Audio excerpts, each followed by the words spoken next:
listeners. Welcome to Grief Out Loud. Remember the last time you tried to talk about grief and suddenly everybody left the room? Grief Out Loud is opening up this often avoided conversation because grief is hard enough without having to go through it alone. We bring you a mix of personal stories, tips for supporting children, teens, and yourself, and interviews with professionals in the grief world. Platitude and cliche-free, we promise. Grief Out Loud is hosted by me, Jana DeCristofaro, and produced by the Dougy Center for Grieving Children and Families in Portland, Oregon.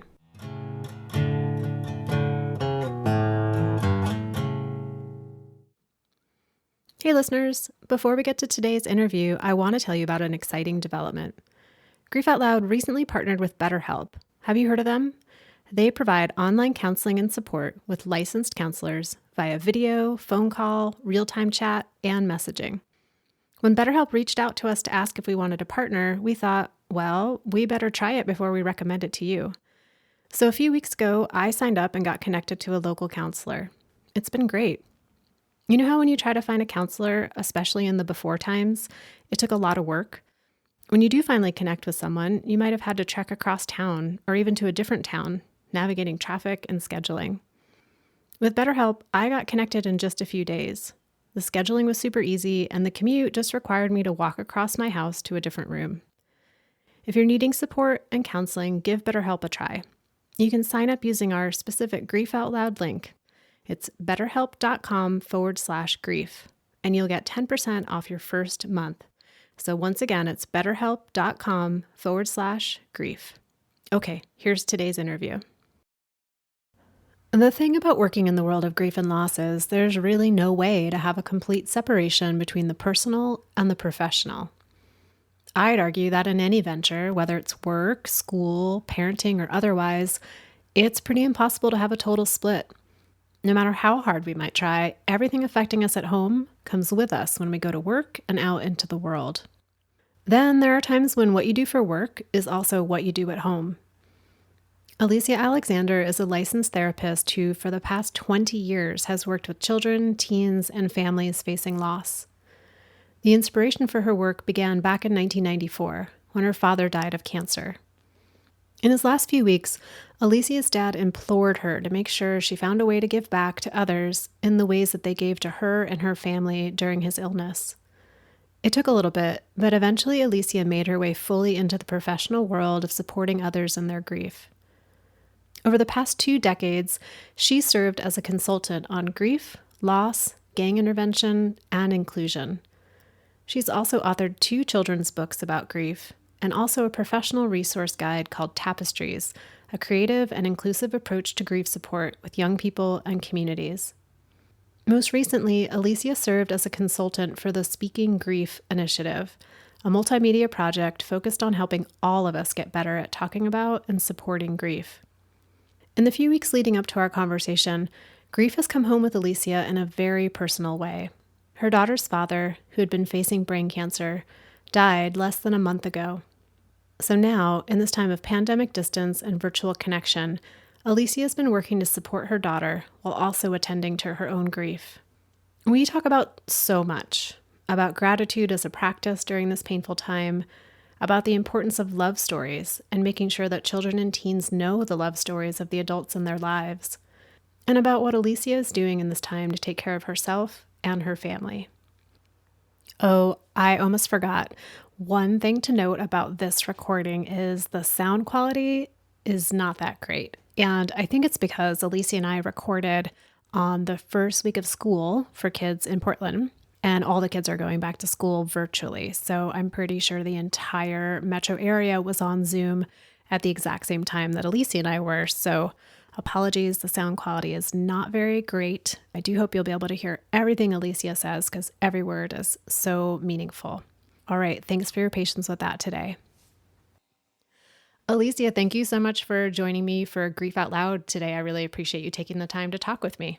Thank you so much for having me. I'm really honored and excited to be here. And I know we talked about setting up this interview. We had some questions laid out. And then the last weekend happened. Today is August 31st, 2020. And over the weekend, the news came through that Chadwick Boseman, who many people know as the Black Panther, and Cliff Robinson, who's longtime NBA former Trailblazer, former Yukon Husky, where I grew up, basketball player. And there's been a lot over the weekend in social media about grieving for celebrities and what does that mean for us in our individual grief. And just wanted to check in with you. Like, what came up for you? What did you hear from people? So thank you for giving them that moment. I want to add John Thompson to that, who passed away over the weekend as well, head coach of Georgetown Hoyas.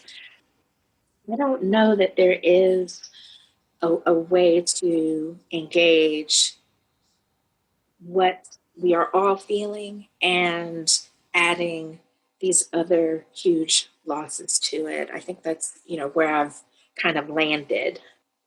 When I'm thinking about what I'm seeing in the social media community, what I'm seeing in my own community, I'm seeing a lot of people struggling. And I think when we think about celebrity deaths or even just grieving the deaths of people we don't know, what comes up is that kind of, wow, why am I feeling this way moment? Like, I didn't even know them. I didn't really even particularly like their movies or, like, I'm, but you are struck and stunned and you are vibrating with your timeline. You're vibrating with your children, your family members around the fact that another person has joined the ancestors. And when I think about Chadwick and I think about all of the losses in this COVID moment, there is just that sense of belonging that I think many of us don't have a waking awareness of, waking, working gratitude around, because business as usual and let's get back to normal and let's just do and press on. And these losses make us pause, because the way many of us are getting through this is by watching television, it is by watching movies. And certainly, Chadwick in particular represented a really beautiful moment in cinematic history. What he engaged and showed us in terms of representation was really powerful and most unexpected in terms of, oh, another Marvel movie, like for his performance and for his performances. Um, he had a trajectory that I think all of us can grieve and have some awareness around. I think what is stunning in this is that he was in this very tender, very tenuous physical state for most of our getting to know his talent. And that really sits as a place of peace and also as a place of pride in terms of the resilience and the fortitude of our Black men. And I don't view his walk, his struggle as any different from those young Black men that I see in the street that I work with. It's that kind of added testament to who we are as a people. And I have a special place in my heart around this loss, due to the personal losses that I'm walking right now, and also because my own father died from colon cancer. And so this is a moment of awareness around how important it is for us, all of us, to get screened, and to take our health, our well being seriously when all of us are focused on well being and health. And so that's one of the byproducts of this moment that I'm really focused on is how this awareness is blooming and what we actually do with it.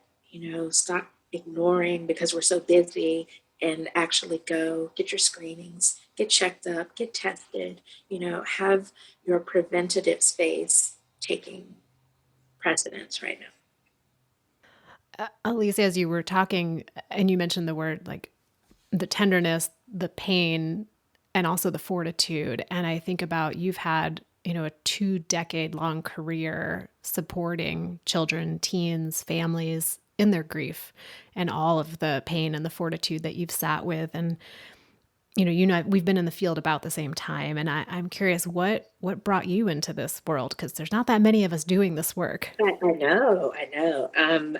I, I stumbled in. I did. I stumbled in. I think grew up with this really incredible lens on life, grief, death, and dying, because my father was a Baptist minister. There was no day, no week that went by without him heading out the door, to sit with, be with a family. And our role as first family was to go and do the same, in the ways that we could. So, my whole weekends were a mix of choir practice, funerals, and weddings.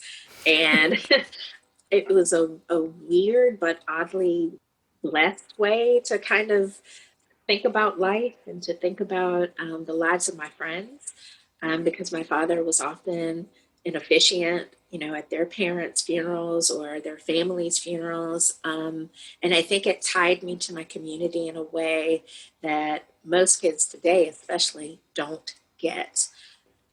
That is not to say that I did not have the foot stomping tantrums. This is so boring, writing all over funeral programs thing, going to sleep in a funeral, in a church, in a wedding, and definitely wanting to be at the mall or, play softball or do something else other than be in the church. But that was the start. And I got a lot wrong. I understood that people were sad. I understood that something had happened, but I did not understand the role that my father had in people's lives. I didn't get that until that role got reversed, when he became terminally ill, and the community came and did for us what we had always done for them. And so coming into this work was about running from it, and my last conversation with my father. His entire space was, this was a miracle that we had this extra time together, and you must do something to give back to the people that have given to us, because this made all the difference. I know you in a way that I never thought I could, and I hope you know me, and you've got to give that back. You've got to make sure that other people have this kind of experience. And so, I ran away from that deathbed promise. And because I was terrified. I thought about and said to him, but Daddy, I couldn't even be here with you, really. And he was like, it was enough, and you will be enough. And so that's how I got here. Started working with the hospice that helped us, during my dad's illness and death. And I haven't looked back. I haven't looked back. Oh, I appreciate you sharing that story, and that, I knew about your dad's death sort of propelling you into wanting to be with others who are grieving, but I don't think I understood that it was really his life and what he did with his life that also served as the foundation for that inspiration. Yeah, absolutely, absolutely. And I think, and just thinking about that time when the community was coming in and out of the house and like really, really helping us, it didn't occur to me that that's who he was. All I knew was, okay, your dad can't come to your band recital because he's at church, or he's, at a meeting, or he's teaching, or he's out, he's working. And so there's a lot of resentment and anger and disappointment, that was a part of my childhood and my adolescence around that commitment. And that coming full circle was like, ah, light bulb moment. And like, this is what service is. This is what a life well lived is. And knowing that so much about being present with people who are grieving has remained the same for decades and centuries, of like, show up, be present, do the dishes, those kinds of things. But over 20 years of being in the field, I mean, things have changed, perspectives have changed, the way we talk about things has changed. And I'm curious, what's your take on that? Like, what have you seen change, and how have you changed the way you do this work? So, you know, a lot has changed, and I will kind of liken this to even the context that we're all in right now around racial unrest and, kind of coming to terms with the energies that are occurring right now, which is like, grief is and has almost this like monolithic like shroud over it. And there's a shifting that I'm seeing around the celebrity deaths, around just the loss inherent in this year, that has us talking about this differently and maybe even for the first time in really personal and vulnerable ways. And I don't know that we've been here like this before, with all of the knowledge that we have, with all of the access that we have. There's a kind of like an unveiling that feels like we're engaged in right now. And certainly, grief isn't new, right? But like there's something about our access to each other and to information that is making this hit a little differently. And what I'm aware of in the work and having done this for as long as I have is that I am enjoying the opportunity to be a student. I'm also enjoying the huge outpouring of emotion that's happening right now. I can think of 9/11 having the same energy because of Diana's death, having us in this moment where we actually saw the way a whole different country grieves and we're, kind of pivoting to, oh, okay, this is different and this is big. There's also just that space of we definitely are engaging trauma. We're engaging generational narratives around grief and loss that I don't think we have done, I don't know, if ever. Even in the war space, even in kind of like this, the great generation space, the themes there were resilience and, we're a great country, we're a great people. And that was the positive message cutoff. Whereas what we're engaging right now is, are we great? Are we going to get through this? Who are we? Who are we trying to be? And who have we been to each other? And to me, that's the shift. Is this really beautiful undercurrent around what this narrative is going to be? And I think all of us even having an awareness of how big this shift is, and nobody is untouched in it. Nobody. And I think that's what is changing in it. We're having different conversations around inclusion. We're having different conversations around what trauma adds to this experience. We're having conversations in families and in communities that we've never had before around the collective loss.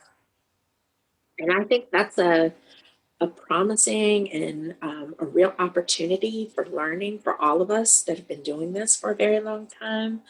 I'm loving even the incorporation of how do we do this and be real connected, but through the screen. How do we redefine funeral rituals? That question around, well, how do you grieve? What do you want that any other time we would just be doing? We would be in a logistic around it. There is no answer to this. We are all in uncharted territory. And I think that is both terrifying, but also just, I'm not without a word for it. I think it's a place of forgiveness, a place of grace. That's I'm giving myself goosebumps. Well, I was thinking too, as you're talking about getting kind of yanked out of the automatic rituals and routines that have been around for so long, and that in the moment of somebody dying, we just turn to because we haven't. Not, I don't want to talk about for everybody, but many of us aren't spending a lot of time leading up to something happening, planning or being intentional. And so when something happens, it's like, okay, well, what happens? What's the automatic thing? What's the ritual? What's the go to? And for a lot of people right now, that the go to is not available. And so there has to be innovation and intention and creativity in the midst of so much loss, which from what I can see is leading to a lot of exhaustion. And so it's like there's opportunity and just that the caring that everyone's doing. And the other image I had come to my mind when you were talking, and this might be a little too reductionist, but as you were talking about like the veil getting dropped on a lot of things, is that for so long, I think, grief, we just like shove it in the dresser drawer, just shove it in the dresser drawer. And we're at this place now where not only is the drawer not shut, but the bottom is falling out and the legs are coming off the whole dresser and the side's about to fall to fall apart and like everything's on the floor. Yes, yes. And I mean, you know, that wonder, when you find that pair of socks that slipped in between the back of the drawer and the bureau, that's a moment too. Like, here's this loss that I thought I had dealt with that's coming up. Those are those moments, these last sock moments that are coming up. And I think if we're open to them, they can be really amazing and beautiful. But it's also an indicator of also kind of how shut down and shut off and how we have tucked away and made a real intentional space around I got to just be okay. That's something that is has been an interesting dance in this. As a professional in this field, I think about the cumulative effect of this work. And I also think about just the nature of grief for all of us is you're not one and done. Like there's more coming. And even that one big loss has a lot of layers of little losses and other shifts that you're juggling at the same time. And it's one of the great parts of change and transition is to engage what that's going to mean for you as an individual and for your family and for the world and for the community. And that circle goes and goes and goes. Which can be a lot, which is why I think so often we're tempted to just shove it back in the dresser drawer than to have some of those questions and those conversations. And I have a totally selfish question for you. That's a little bit off what we've been talking about. But one of the things I get asked all the time in this field is, how do I tell the difference between what's normal kid or teen behavior and what's grieving kid or teen behavior? And I struggle to answer that question all the time. So selfishly, I'd love to know, what do you say? So I can have a better answer next time someone asks me. Well, I don't know that mine is that evolved because I don't have a distinction. I think that if we are opening up to what grief brings us and teaches us, grieving is normal teen behavior. It is the work of adolescence. It's the work of childhood. And I think about in the years of doing this, one of my favorite things to do with anyone is tell me everything you've lost, leave nothing out. Like it's lay it on me. Usually I'll get that look of like, huh?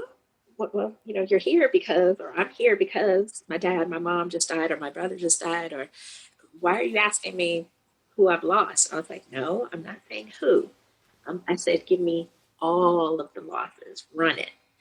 And usually kids, teens, people get stumped by the question.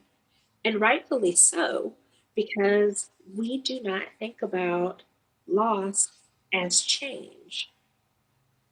And so I think the deepening of the definition of loss, the deepening of the definition of grief, is an opportunity for us to engage beyond behavior, beyond the loss that's in front of you. It allows you to engage the spectrum of life. It allows you to move in, okay, this isn't just about grandmother dying or Nana dying or, the neighbor down the street or my teacher or whatever the loss is. It's about I'm changing every day. I've got a mustache now. I've got a deeper voice. I've got, pimples. That's a loss experience. How I navigate this will also be how I navigate losing someone, someone's. When I'm asked that question, I think about the incredible parenting, teaching moment that's in that, which is this is your chance to kind of jump in the fray around what change is for all of us and really take a look at, have you as the parent, as the adult in this child, this teen's life, done your work of thinking about all of the things that are going on here? This isn't just, I've got bad news to deliver. It's about how have I supported my child in dealing with the online bully? How have I supported my child in talking about their period starting? How have I supported my child in talking about smoking behind the grocery store? How have I supported my child in talking about someone approaching them to be in a gang? All of these pieces fit into this kind of spectrum of adolescence, of childhood that also has an inherent grief in it because even those two things, childhood, adolescence, pivotal developmental spaces, have changed. And there's grief around that for us as parents, which is okay, uh, locking them in the room, that's not going to do anything. And, that space of like, well, it worked for me when my parents took away my phone or didn't let me go to the prom or didn't let me do this thing. We've got different folks here. We've got a different time here. Um, I am having the deepest conversations of my career right now with people that can't even vote. People that can't even go and, get a piece of chewing gum without needing a ride. And it's because we're all thinking about who we're becoming. We're all thinking about this time in a very different way. And it's an amazing vantage point to have. But there is also kind of that awareness around like, this doesn't feel right. And I think that's a better question because the follow up question is why? What's happening? What do I need to attend to? Well, I think I like your answer better, but it also sounds like a lot more work for parents. So I apologize to the grieving parents out there that it's like, okay, now you got to dig even a little deeper with your kid and your teen to say, what's going on with not wanting to do homework? What's going on with not wanting to help out with taking out their trash? Right. Well, and I'm going to challenge that because I'm wondering why we aren't asking and answering with and for each other around that because I know that kind of the underpinning of my work with kids has always been like, there aren't any bad kids, there's bad behavior. And my goal is to get to what's behind the behavior. What's happening? That's my favorite question. What's happening here? Like, why are you slamming doors? My kids hate it, but like, they know when I go, what's happening with you? And I point and do the like, mama neck, they know, like, I know something else is going on. And I'm going beyond the requests I've had or the fact that the garbage still hasn't been taken out. I'm going to what's up with you? And speaking of yous in your life right now, you have a grieving youth in your life with a new loss that's come into your family. Can you tell us a little bit about that and what's happening? Yes. So, in all of my incarnations of lives. I have been a wife and a mother, a couple of 10 or 2 times. I'm the Elizabeth Taylor of of grief, maybe. But like there, it's an incredible moment in my life where I gave birth to 3 amazing kids, and my middle daughter, her father has been battling brain cancer for the better part of the year, and he died now 3 weeks ago. And preparing for that loss and trying to curate moments and taking my therapist hat off and really trying to just stay present and anchored in the grief I have at losing an ex partner and a mate and friend, and also trying to give my daughter a narrative around this imperfect, perfect dad of hers. That has been one of the toughest things I've done in this work. Facilitating their goodbye was, I don't know that I have the words for it yet.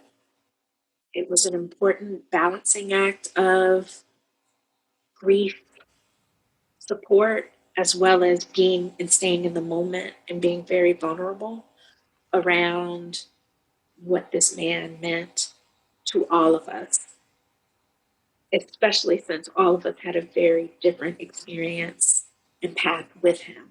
So navigating that was, that's going to go down as a personal and career highlight.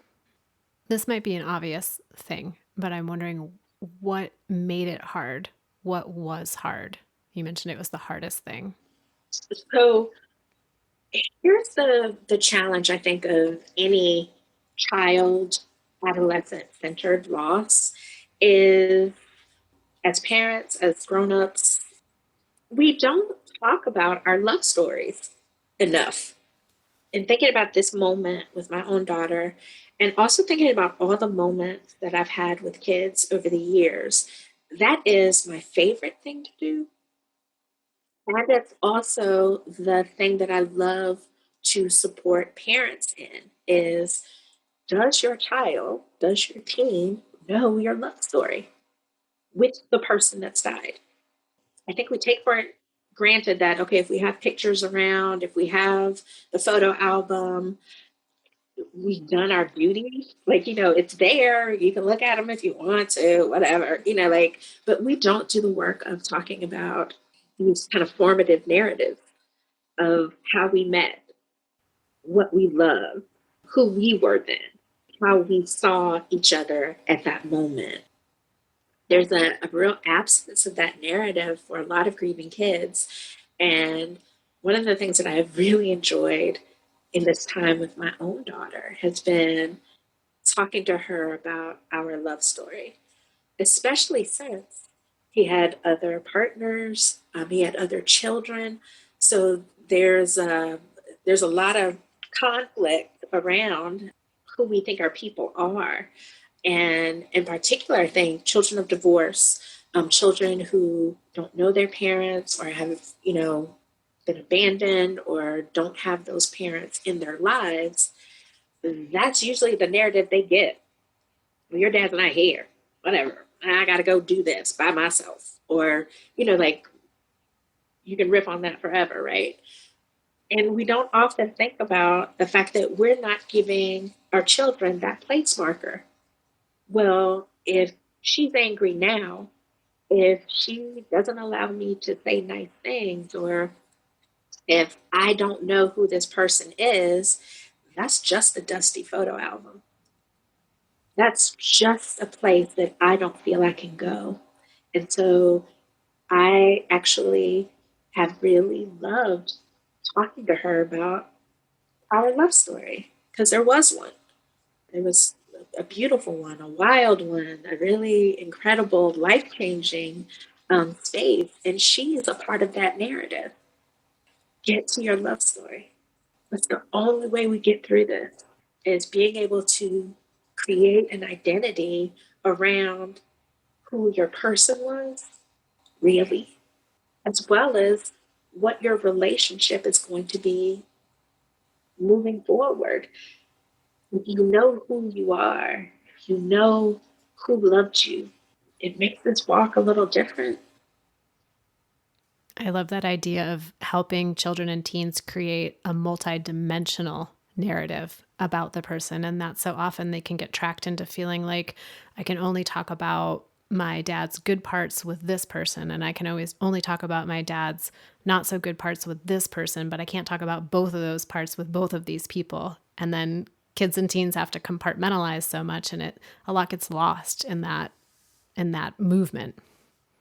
Yes. And I think it's so important for if we, really engage what a loss does for us, it's that formative piece. It's a formative context. And if you don't have answers to your questions around, like, well, did my parents love each other?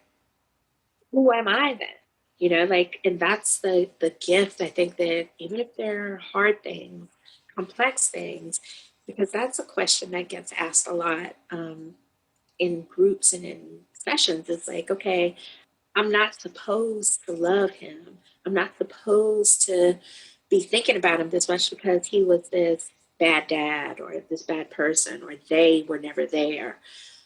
But that's not the answered question in the heart. Is like, why am I so conflicted? Why am I so sad, so lost, so angry, dot, dot, dot, whatever those feelings are? And I think when we fill in that kind of gap of information, you give people something to shape and mold. And I think that's tremendous. And sitting in this place for yourself right now as a professional who has personal grief coming up in lots of ways, thinking of other people out in the listenership who might be in a similar position or situation, like what's helping you right now? Like, I will be very honest with you. It's this isn't great. I mean, like, there's a heaviness to not being able to physically be in the same space during this time. There's a weight to doing this through digital means. There's even a vulnerability around it too. I'm thinking about all of the helpers that are out here doing this from our bedrooms, from that one clean corner in your house, like, muzzling dogs and, errant cats. And that vulnerability, if you don't know who you are, can be very challenging to add on top of trying to be present with people and walk with people. And so, what I have been very intentional about is really making my space what I want it to be.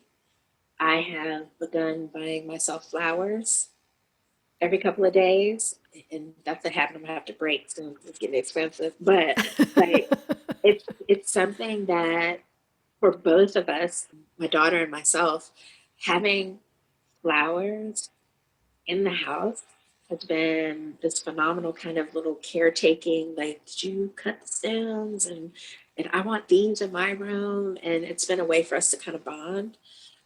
There's also just the part of like total veg out days that we've been having where, it's just us under the covers watching a lot of Netflix. And I'm ready for Netflix 2 to come out, by the way, like everything.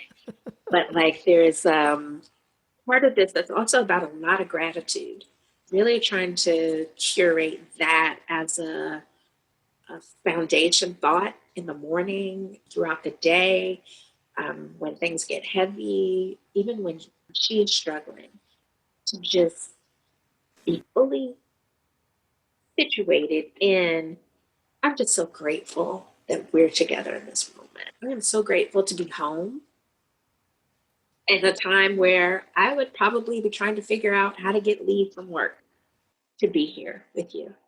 Like that there would be this whole logistic and dynamic around me not being here for you.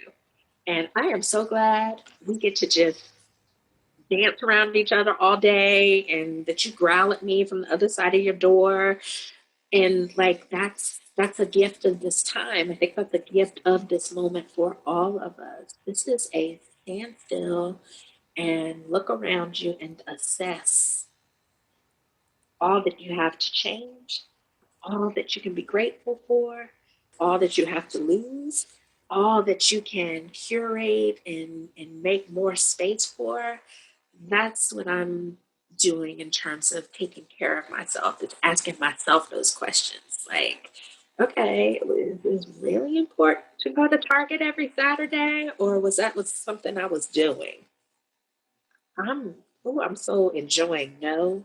I'm so enjoying like yeah, I don't feel comfortable with that. There's a weight that takes off of pre-grief me, pre-COVID me, and also just kind of being real intentional about what I am letting in and what I am making space for.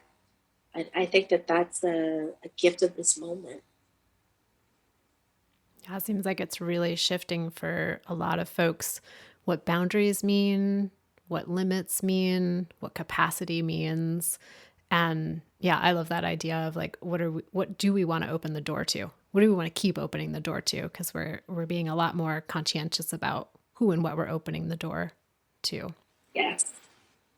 Well, Alesia, I am so grateful for this time as you talked about gratitude. So grateful for this time of you letting me and our listeners into not only like your amazing professional world and accomplishments, but the way that grief is really a part of your personal life right now, and just honoring that vulnerability. And thank you for sharing that with us today. Well, thank you. I think that's one of the things that we learned about people that are living with loss, which is we don't get to talk about our people enough.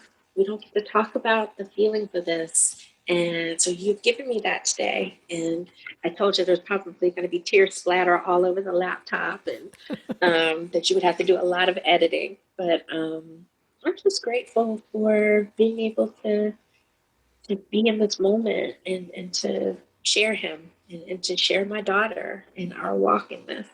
They're used to me dragging them into my narratives and work, but like this definitely changes things. And I'm living and waiting for what this set of changes is going to do in my heart and also in my work. So we will all be staying tuned for what changes might be coming in your work. And I'll link to your website in our show notes. Is there any other place that people should be going to connect with you or to learn more about your work? Well, certainly, the Speaking Grief documentary, the beautiful, beautiful work done by WPSU and sponsored by New York Life Foundation, has reemerged and it's available to everyone as of yesterday. And I'm, fully invite people to engage both on their social media as well as, to watch the documentary and share it. It's time. It's time for us to be speaking grief. And I'm glad to be a part of that conversation. Absolutely. Yeah, thank you for that reminder. And listeners, I'll put the link to the Speaking Grief.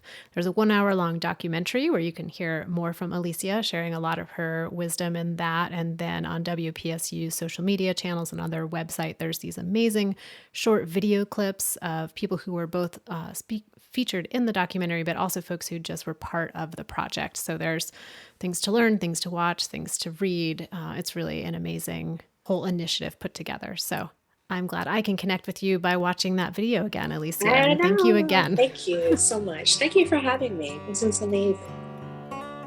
And listeners out there, as I say each and every time, thank you so much for being part of our community.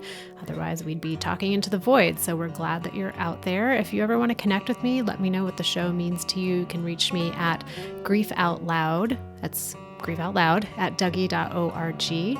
And if you're ever drawn to supporting the work of Grief Out Loud and of the Dougie Center, you can donate on our website, which is dougy.org/Grief Out Loud. And there's a large blue donate button at the top that you can click. So thanks again for listening, and we hope you'll join us again next time.